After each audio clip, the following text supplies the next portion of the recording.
Que la toute-puissance du Dieu d'Abraham, Isaac et Jacob vous soit accordée dans le puissant nom de Saint Jésus-Christ. Amen. Chers compatriotes, chers bien-aimés dans le Seigneur, chers parents, cousins et cousines, nous sommes pendant cette matinée, cette soirée, c'est l'après-midi, face à l'Évangile qui donne le salut à tout individu. Je crois que la joie me déborde jour après jour à ce que vous qui êtes mes frères et mes sœurs, mes voisins et mes voisines, mes concitoyens, mes compatriotes, qui ne se relâchent dans votre aimable aide, dans la prière,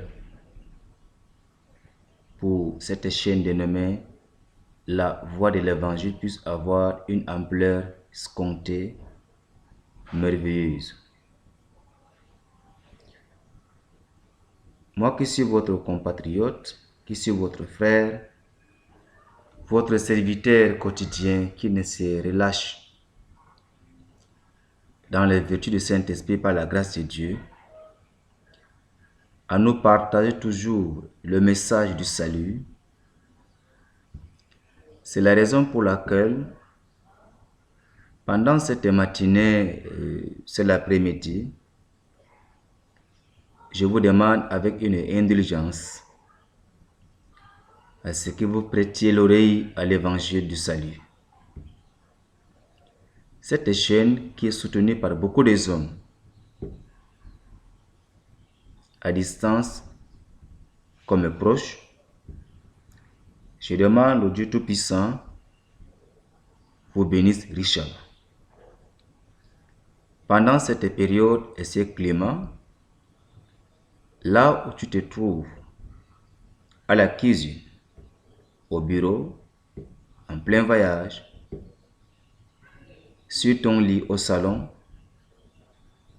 autour d'une table en train de souper, de prendre le dîner, je te demande avec une prière de l'Évangile, sois disposé pour recevoir une bonne part.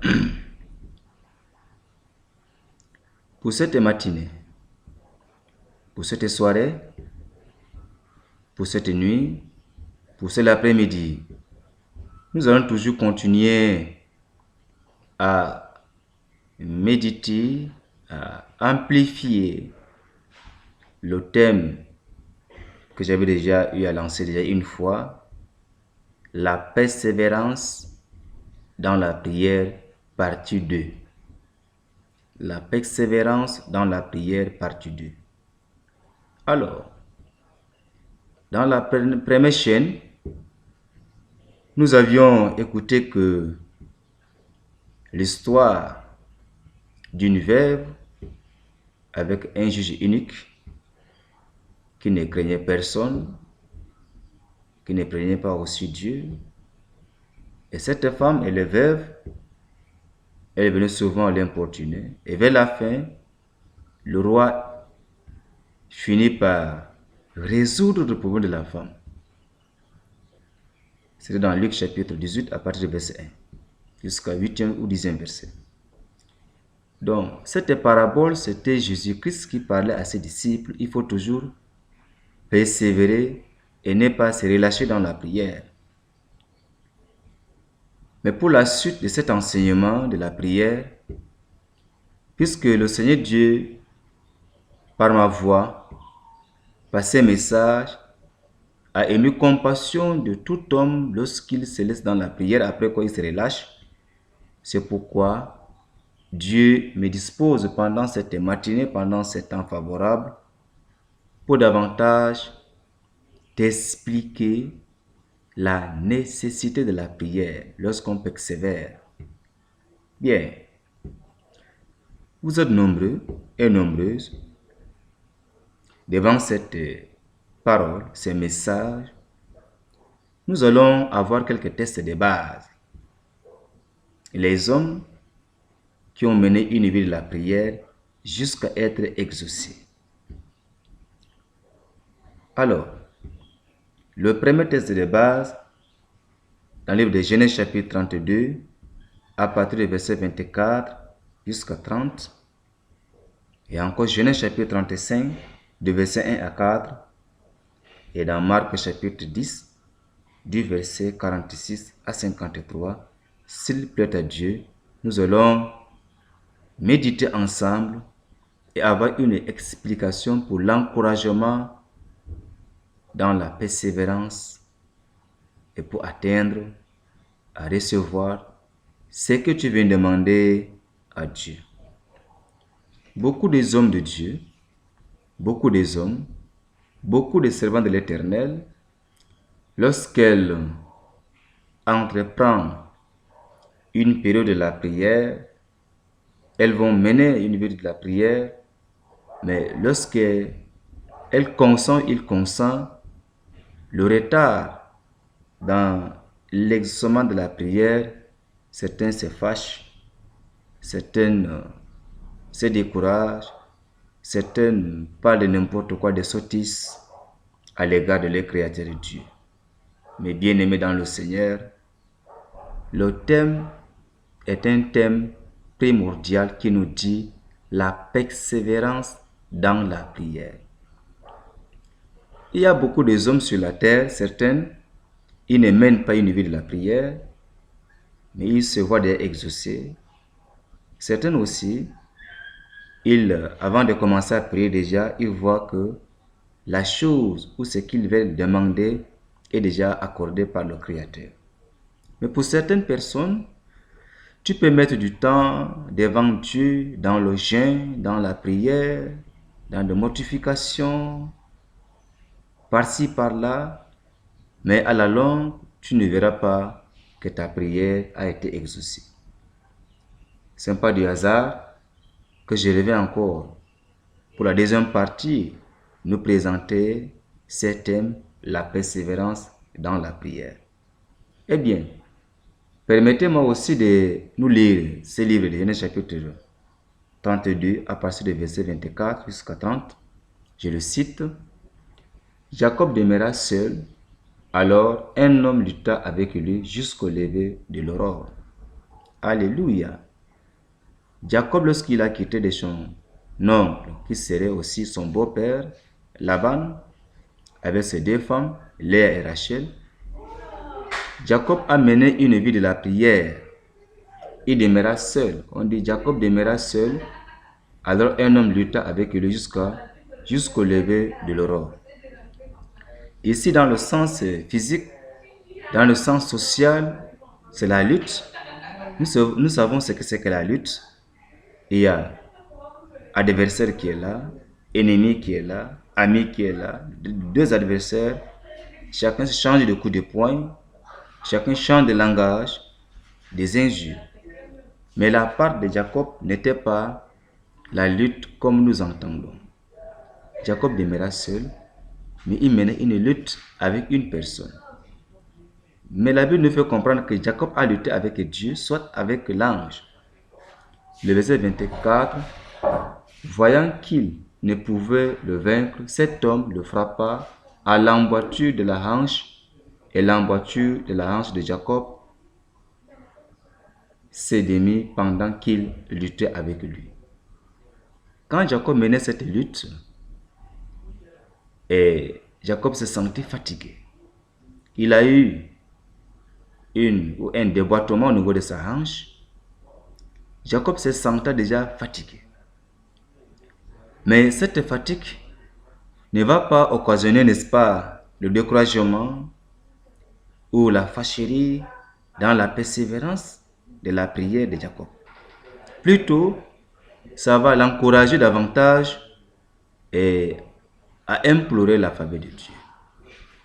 Mais par cet enseignement que je vous donne ce matin, je voudrais que chacun comprenne que lorsque nous nous mettons à genoux pour demander quelque chose à Dieu, que chacun fasse mourir les membres de la terre, qui sont autres que la fâcherie, la colère, le découragement.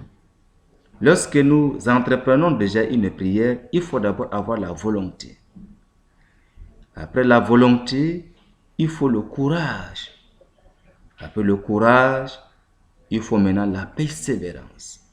Après la persévérance, tu atteindras déjà à l'exaucement de ta prière. La Bible nous fait comprendre que Jacob a lutté avec Dieu jusqu'à ce qu'il était blessé au niveau de sa hanche. Il se sentait maintenant fatigué. Le verset 26, il dit « Laisse-moi aller, car l'aurore s'élève. » Et Jacob répondit « Je ne te laisserai point aller, que tu me bénis. » La personne donc que Jacob luttait avec elle se voit déjà en plein soleil, en plein matinée. Mais cette personne va demander à Jacob de lui laisser le temps, il va s'en aller, elle va s'en aller. Il était question de Dieu. Il était question de créateur de toutes choses, invisibles et visibles. Mais Jacob ne va jamais céder à cette personne tant qu'il n'est pas exaucé et que cette personne s'en va. Il dit, avant que tu n'ailles, il faut que tu m'accordes la solution à tous mes problèmes. Mes bien-aimés, chers compatriotes, voisins et voisines, je te conseille, tu as eu tendance déjà d'organiser les pasteurs, les évangélistes, les prophètes, même la communauté chrétienne à prier pour ton problème. Malgré tout cela, se sont disposés corps et âme, implorant la faveur de Dieu dans le jeûne, dans la prière, dans la sanctification, pour que Dieu exauce leurs prières à ton sort, mais point de gain de cause. Mais toi, il fallait se disposer davantage dans la persévérance, puisque toutefois, quand nous demandons quelque chose à Dieu, il y a toujours le contraire. Dieu lui-même peut retarder la chose pour voir est-ce que sincèrement ce que nous demandons vient de notre cœur. Ici, la Bible était claire, Jacob a lutté avec Dieu. Cette lutte n'était que la prière. Et vous savez que la prière, c'est tout ce que nous demandons. Ça peut être dans la conversation, ça peut être quémander ou mendier. Et la main qui demande est toujours en bas. Celui qui vient demander quelque chose à quelqu'un, il se fait malheureux. Mais il ne vient pas avec un esprit de matuvure, avec un esprit, n'est-ce pas, d'orgueil. Mais trop souvent, quand nous voulons déjà demander quelque chose et nous voulons prier, nous sommes enflés d'orgueil. Mais Jacob ici, malgré qu'il a été blessé au niveau de sa hanche par la personne donc, qui menait la lutte avec lui, c'était Dieu. Et cet déplacement ou emboîtement de Jacob, ça peut être la fatigue, parce qu'il s'était mis à genoux, il priait, il s'est senti une fatigue extrême au niveau de ses genoux, mais ses coudes, même sa poitrine qui était là, accroupie sur le banc ou sur une chaise, Jacob sentait une fatigue, mais il s'est dit en lui-même, tant que Dieu ne m'exauce ce point, je ne peux pas laisser ce Dieu dormir. C'est à l'exemple comme dans Luc 18, 1 à 10, par rapport à la femme veuve, elle importunait le roi eunuque qui n'a point d'égard d'une personne et qui ne craignait pas Dieu. Mais fin de la fin, le roi disait en lui, si seulement que je ne parviens pas à trancher cette affaire de la femme-ci, un jour, elle risque de me décapiter. Jésus ajouta aussi à ce niveau, entendez ce que dit le roi. Si le roi lui-même prend conscience de trancher l'affaire de cette femme, combien de fois que mon Père qui nous a créés à son image et selon sa ressemblance, qui ne viendra pas pour nous exaucer. Et bien aimé dans le Seigneur. Le verset 27, il dit, quel est ton nom? Et il répondit Jacob. Alléluia. Trop souvent, quand nous entreprenons déjà une prière, soit pour lutter contre une pandémie, une épidémie, la première des choses que Dieu demande en nous, c'est de nous connaître. Dieu maintenant s'est trouvé déjà importuné par son adversaire Jacob qui était là, qui l'importune dans la prière. Et il s'est vu dans un plein soleil. Il va maintenant demander à son adversaire son nom. Quel est ton nom? Mais maintenant, ma bien-aimée, mon voisin et mon voisin, chers compatriotes, chers concitoyens, pasteur que tu es, évangéliste que tu es, quel est ton vrai nom? Parce que le nom Jacob, qui a été donné par ses parents, permettez-moi le terme, Jacob qui veut dire la ruse. Et je crois d'ailleurs expliqué dans l'une de ma chaîne, toujours dans le même thème, la persévérance dans la prière, que Jacob, son nom s'expliquait, ça signifiait la ruse. Cette ruse a commencé où et quand? C'est lorsque son père, Isaac, senta son départ d'ici-bas pour rendre l'âme ou le corps dans la poussière.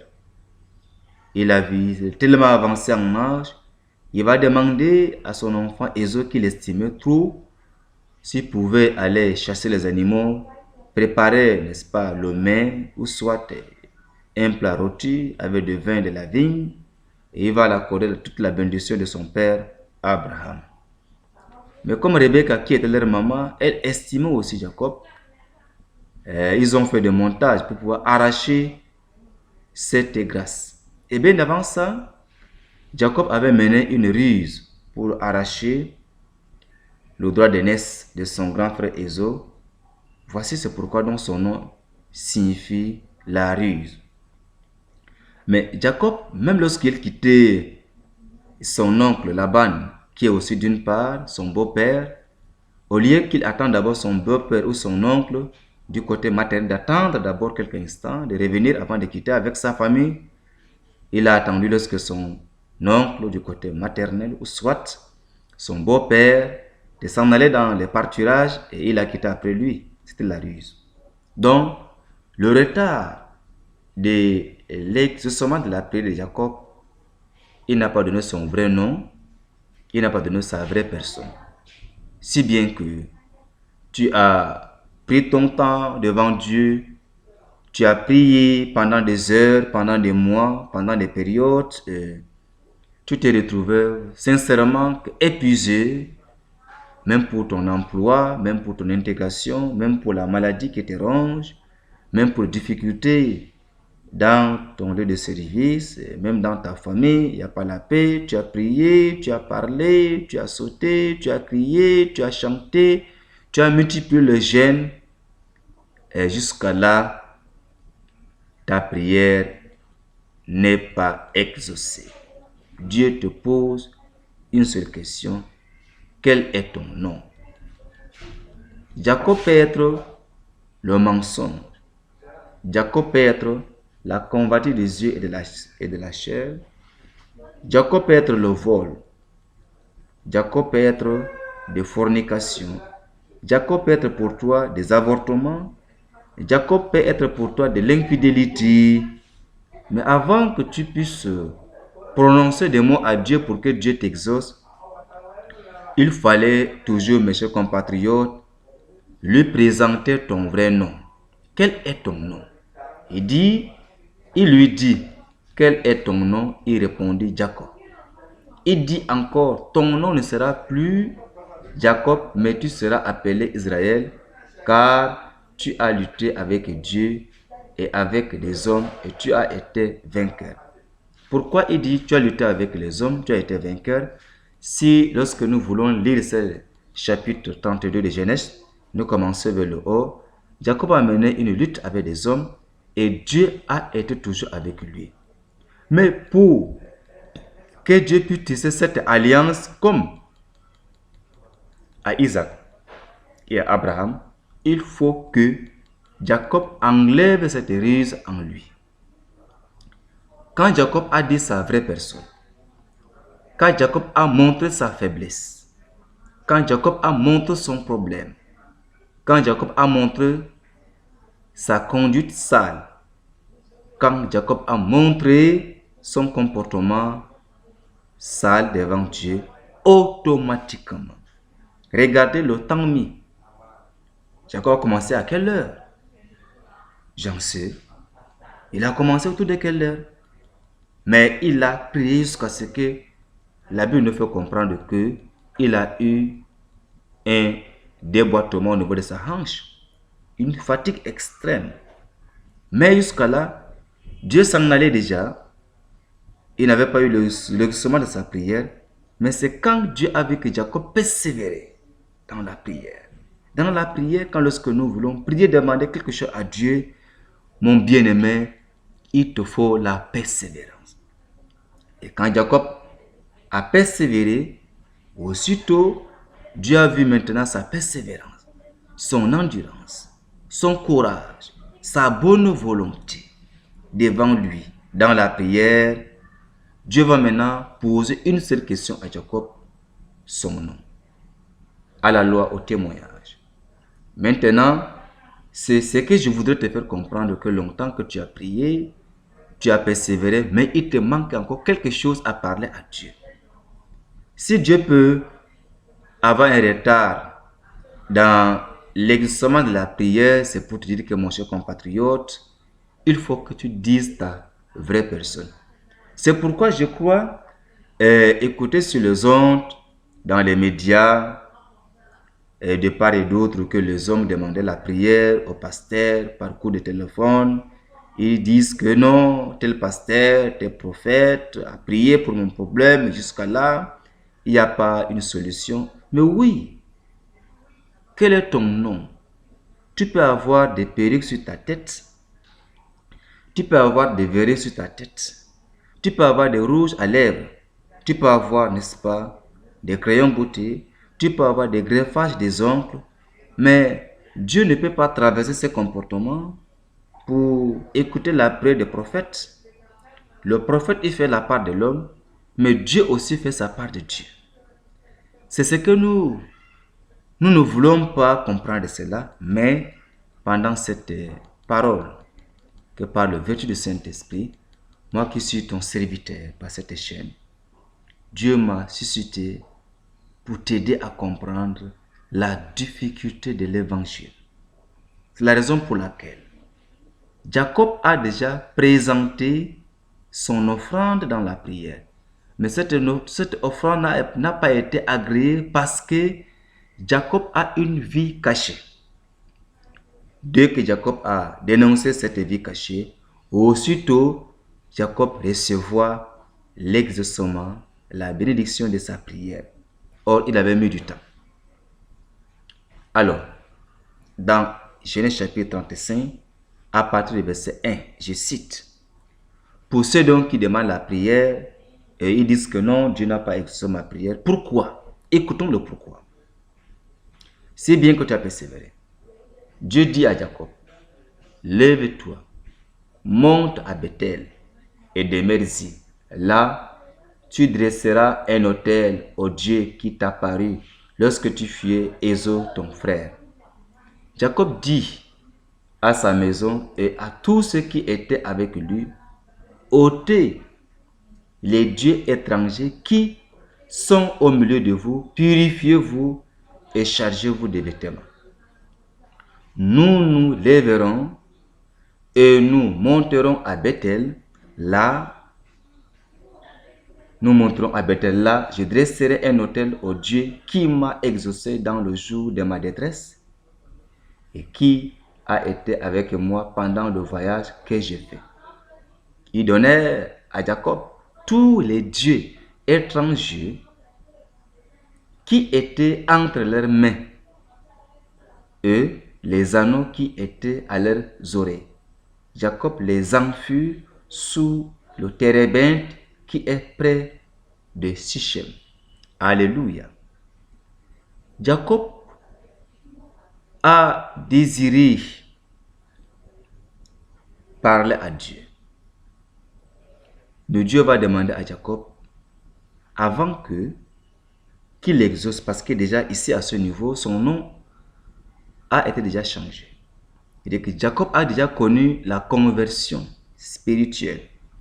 Il devient maintenant ami de Dieu, puisque dès que son nom a été changé, Jacob est devenu ami de Dieu. Mais sa maison n'était pas purifiée.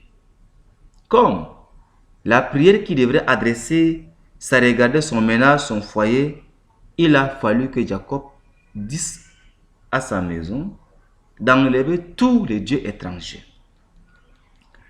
C'est ce que nous ignorons beaucoup aujourd'hui. Vous allez voir des femmes avec des boucles d'oreilles, avec des colliers, avec beaucoup de choses sur le corps, mais toujours voulant prier. Non.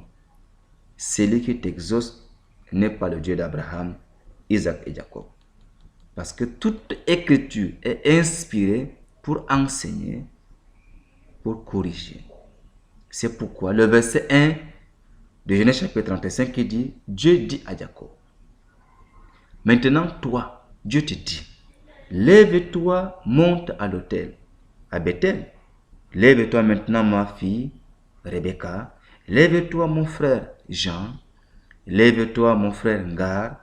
Lève-toi mon frère Salé. Va là où on adore Dieu. C'est Bethel. Et demeure-y. Et à Bethel, il faut que tu restes là. Et je te montrerai ce que tu devrais faire avant que ta prière ne soit exaucée. Là, tu dresseras un autel au Dieu qui t'a apparu. Mes chers compatriotes, que le Seigneur vous bénisse. Je te demande d'avoir une compréhension. Toutefois, quand tu veux déjà prier, il faut chercher à enlever ce que Dieu n'aime pas dans ta vie. Ce sera la persévérance. Et je vous remercie. À la prochaine chaîne pour le reste de l'explication de Marc chapitre 10, 46 à 30 à 53. Voici, enlève ce que Dieu n'aime pas. Les boucles d'oreilles, il faut tous les enlever et Dieu te bénira. Que Dieu te bénisse par cette parole. Au nom de Jésus, le Sauveur. Amen.